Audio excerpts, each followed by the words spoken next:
জিভে জল আনা রঙিন রাইস রোল দেখতে যেমন লোভনীয়, স্বাদেও তেমনি। সোশ্যাল মিডিয়ায় বেশ ভাইরাল এই খাবার মাত্র একদিনেই বিক্রি হয়ে যায় কয়েক হাজার পিস।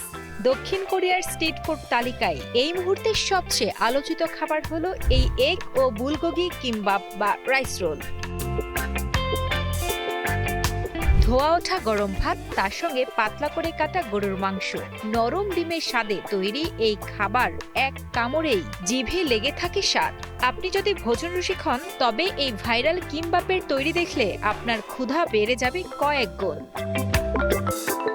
এটি প্রক্রিয়া বেশ চমৎকার। সামুদ্রিক শৈবাল বা সিওয়েডের উপর ভাতের আস্তরণ দিয়ে তাতে সাজিয়ে দেওয়া হয় স্তূপাকৃতি তুলতুলে ডিমের কুচি, সয়া সসে মেরিনেট করা কোরিয়ান বিফ বা বুলগোগি এবং কুচি করা টাটকা সবজি। এরপর নিপুণ হাতে রোল করে তিলের তেল ব্রাশ করে কেটে পরিবেশন করা হয়। কামড় দিলেই মুখে অনুভূত হয় মিষ্টি, ঝাল আর নোনতা স্বাদ।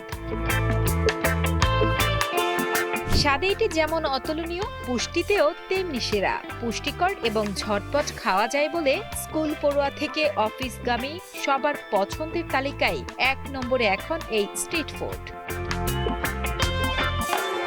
জিভে জলানা রঙিন রাইস রোল একদিনেই বিক্রি হয়ে যায় ৫,০০০-এরও বেশি পিস। দামের দিক থেকেও এটি বেশ রাজকীয়।